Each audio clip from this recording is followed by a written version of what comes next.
The last single factor design that we are going to talk about is the Latin square design. And this Latin square design is a single factor design in that we're only testing a single level of treatments, but with the Latin square, we're actually accounting for two sources of variation. So the Latin square design tends to be a lot more restrictive than a randomized block design where we're only accounting for one source of variation.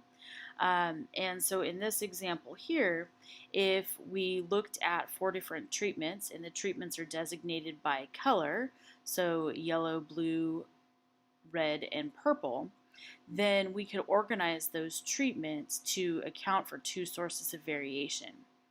Um, so this allows us to be a lot more restrictive, but also account for more variation. So, for example, if we had treatments A through D, as shown here, and they were organized in a 4x4 rectangle, you can see that each treatment appears once and only once in each row, which is normal for a randomized block design, but in a Latin square design, that treatment only is going to occur once and only once in each column as well. And so this enables us as researchers to block for two sources of variation and reduce experimental error compared to a randomized block design. Some of the advantages associated with a Latin square design is, again, it allows us to control for two sources of variation. Some disadvantages, though, are that we increase the error degrees of freedom term in the ANOVA table. And if that degrees of freedom term is already small, it will be when there are only a few treatments. So restricting those degrees of freedom denominator terms by accounting for two sources of variation really restricts the model and the power that you have to detect true statistical significant differences. Again, another disadvantage is that the experiment can become very, very large and the number of treatments is large. And a byproduct of that is that your data set becomes really extremely large if you aren't controlling the amount of data that you're collecting.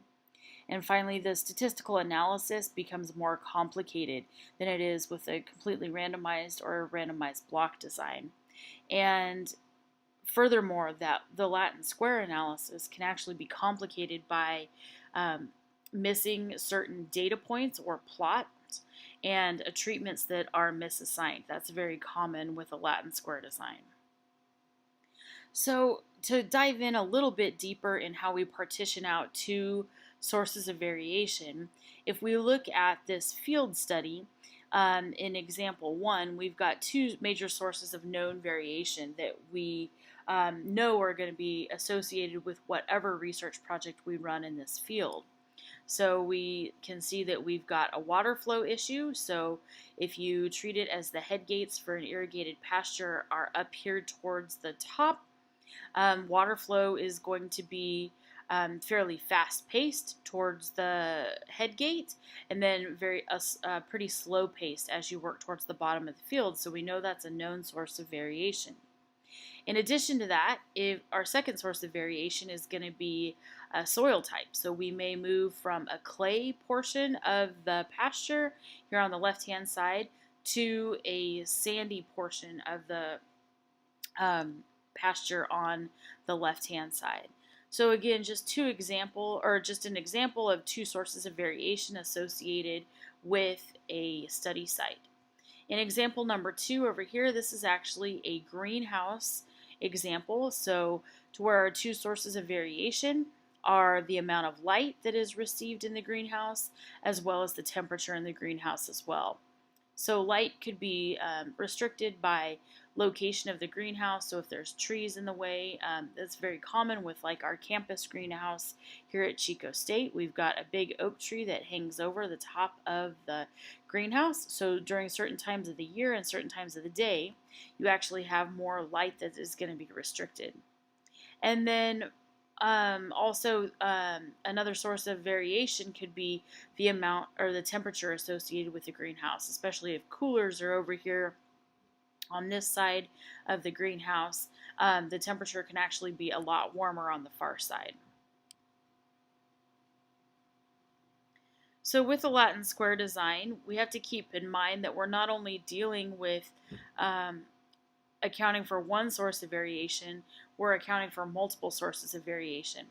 So our treatments is still going to be designated by a T, but our treatments are going to be tested within row, within column, and then there's going to be replicates for each row and each column. So to figure out the number of experimental units that are needed for a study, you are going to square however many treatments you actually have, and that'll give you the number of experimental units that are needed. So to look at this a little more in depthly, let's say we've got two sources of variation up here on the top. So our columns are a source of variation and our rows are a source of variation.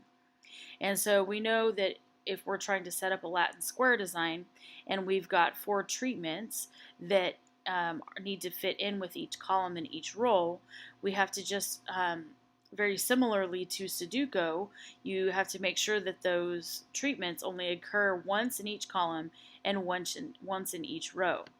And if that is suffice, then every column is going to form a complete replicate, and every row also forms a complete replicate, which gives you quite a bit of statistical power when you're trying to pull apart differences within or associated with different treatment groups. So just a couple of points of clarification when it comes to livestock experiments. Keep in mind that if you're using a Latin square design, all animals have to receive the treatments so that there's no carryover effect. So if this is a diet and you're doing an in situ project with the cannulated cows, you may need to adapt a cow to a diet for 14 days and then carry out a 5-day in situ trial and then readapt her to the next diet for an additional 14 days. So you're using that same cow and she has a chance to test each and every treatment. In greenhouses, some of the sources of variation that we can account for in a greenhouse setting is things that happen along the length of the greenhouse and then across the width of the greenhouse. So just be aware of those. It could be light, it could be temperature, it could be slope, you name it.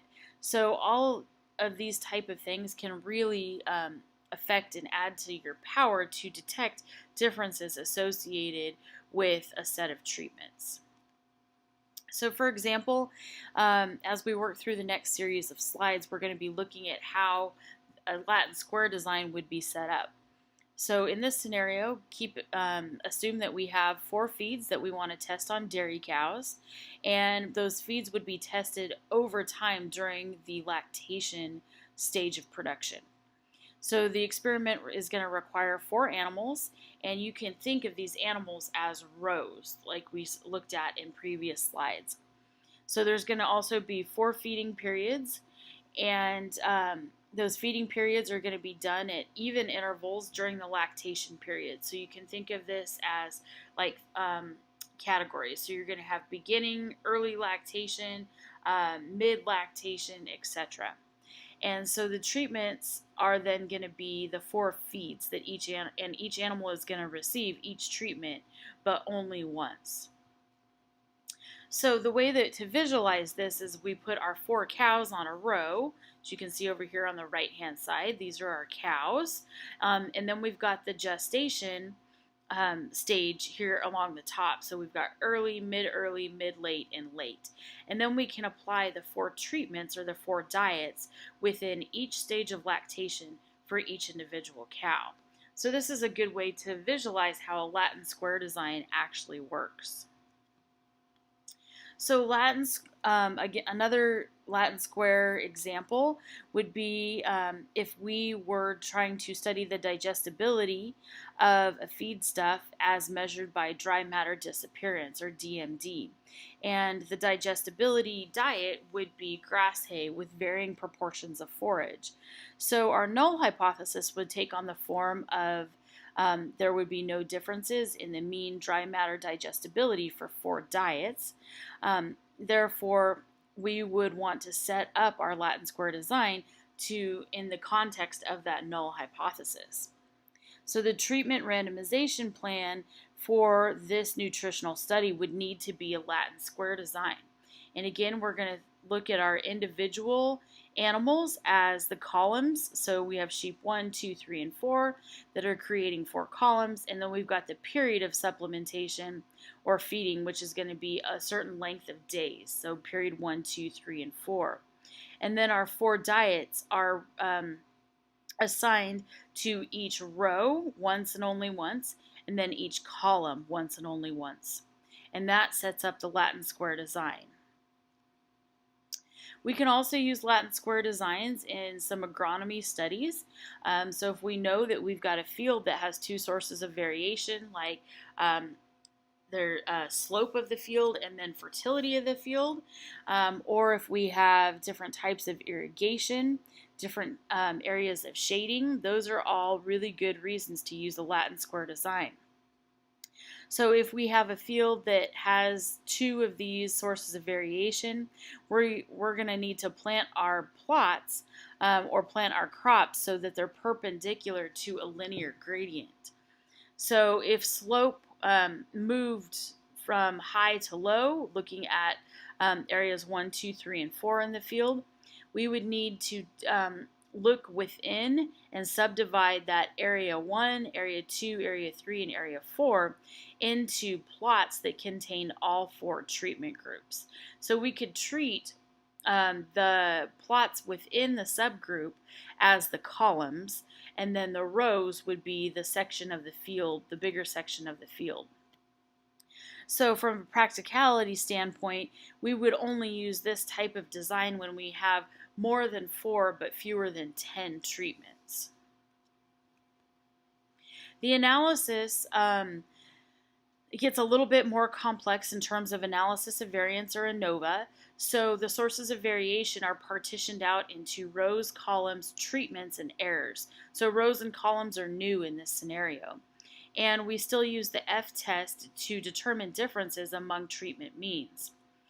Again, our experimental or our statistical model gets a little bit bigger, so that now we not only have the mean and the error term, we have the effect of the treatment, the effect of the block J, and the effect of column K in this case.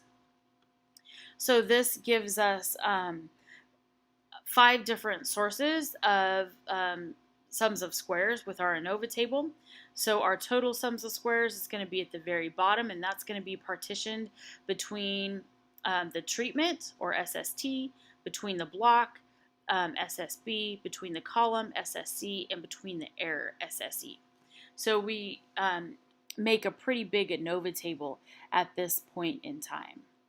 So that gives you a rundown of the Latin square design and how it is still a single factor design, because we're still discussing a single level of treatments, but we're accounting for 2 sources of variation. So this ends the single factor designs.